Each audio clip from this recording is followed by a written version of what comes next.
Há 66 milhões de anos, testemunhávamos o pior dia na história da vida. O algoz se aproximava do sul, em um ângulo afiado, precipitando-se em direção à Terra 3 vezes a velocidade de uma bala.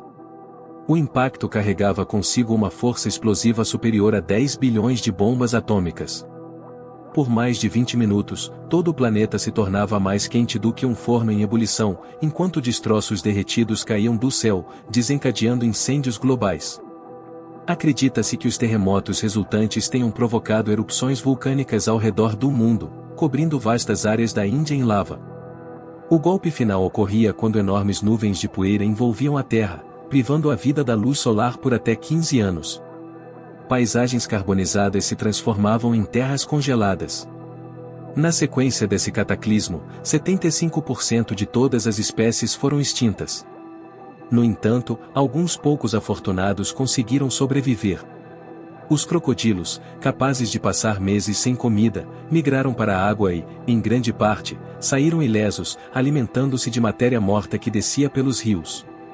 As aves que possuíam dentes desapareceram, mas aquelas com bicos os utilizaram como ferramentas versáteis para acessar fontes de alimentos resistentes, como sementes. Mais crucialmente, nossos diminutos ancestrais mamíferos, semelhantes a musaraños, conseguiram sobreviver fazendo o que sabiam fazer de melhor, escondendo-se na segurança das sombras. Como nos sairíamos em comparação a eles se enfrentássemos o mesmo apocalipse? E se o mesmo asteroide atingisse novamente o mesmo local e ângulo? Os seres humanos resistiriam ou seguiriam o destino dos dinossauros?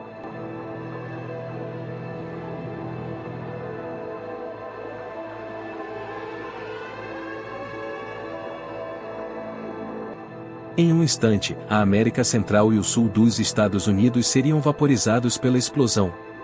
100 milhões de vidas se extinguiriam em segundos. O estrondo do impacto por si só seria letal para qualquer pessoa a uma distância de 1.500 quilômetros.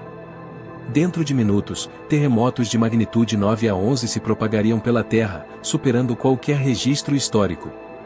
Tsunamis gigantes, com altura de 100 metros, varreriam as costas e invadiriam até 100 quilômetros terra dentro, sufocando mais de 3 bilhões de vidas. A maioria dos destroços cairia nos Estados Unidos, colocando centenas de milhões em perigo.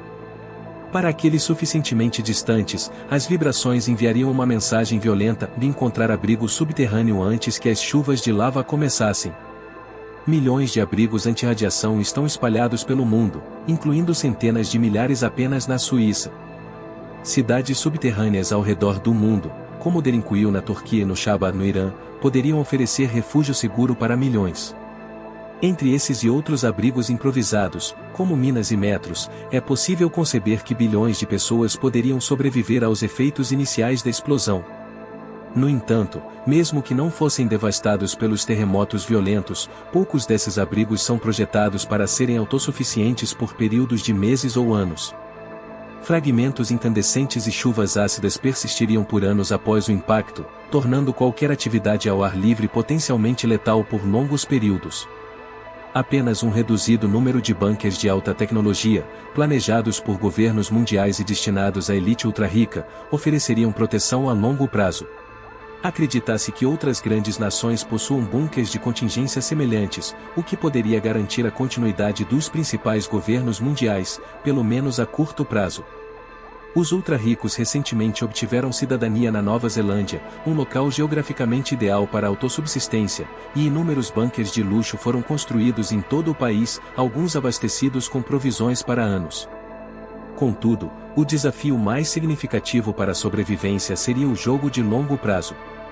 A imensa nuvem de poeira consumidora prejudicaria as colheitas em todo o mundo. Os estoques de alimentos acabariam eventualmente, e as fontes de água doce seriam contaminadas pela chuva tóxica.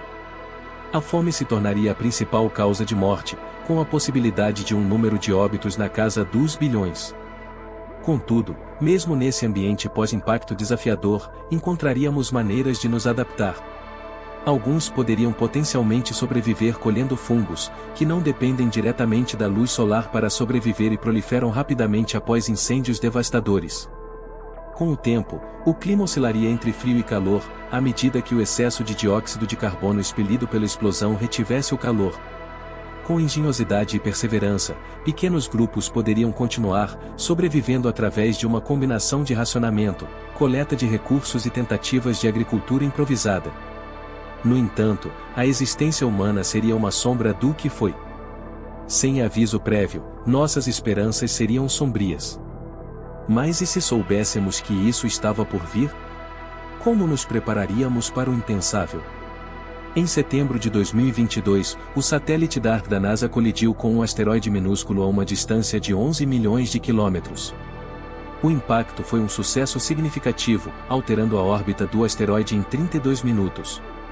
Ambos os telescópios espaciais Hubble e James Webb capturaram imagens da pluma de destroços resultante, fornecendo evidências fotográficas de que agora temos a capacidade de proteger nosso planeta de possíveis catástrofes. No entanto, é importante destacar que nem todos os asteroides espaciais são semelhantes.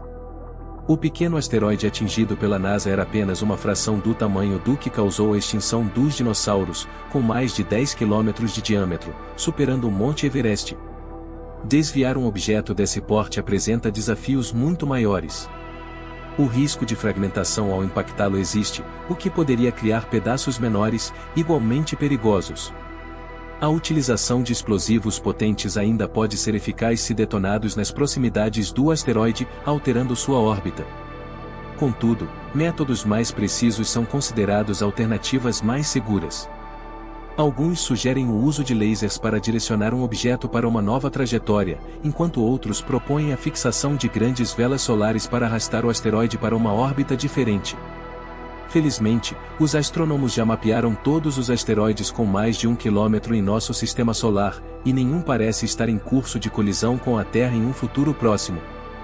E qualquer ameaça proveniente do cinturão de asteroides nos daria anos para nos prepararmos para uma defesa.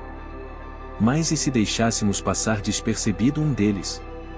Não possuímos um catálogo de asteroides grandes que possam vir de fora do sistema solar. Eles poderiam chegar de maneira súbita e em alta velocidade, com muito pouco aviso. Independentemente de termos alguns meses ou muitos anos para preparar uma missão de desvio, seria crucial ter um plano de contingência. Nossa primeira medida seria evacuar a península de Yucatán e as áreas circundantes, poupando milhões de vidas da explosão. Em seguida, poderíamos construir uma série de habitats blindados autossuficientes, projetados para resistir a chuvas de meteoritos e terremotos severos.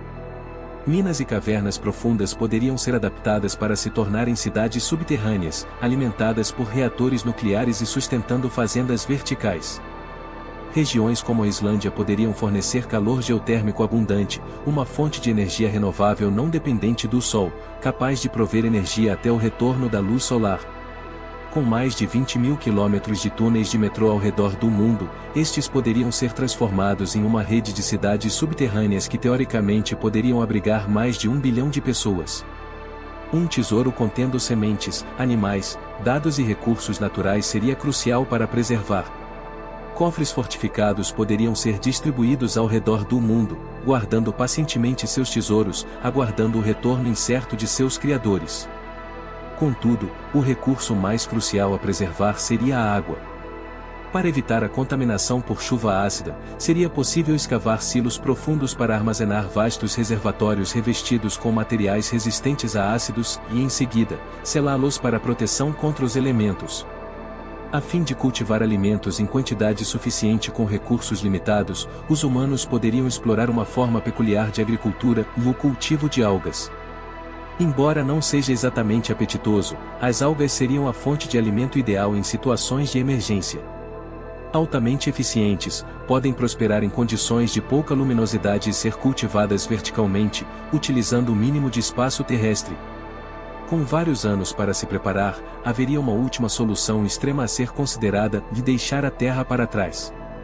A partir de uma pequena colônia na Lua, alguns escolhidos poderiam testemunhar o desastre a uma distância segura, sem a certeza de um retorno. Pois a Terra nunca mais seria a mesma.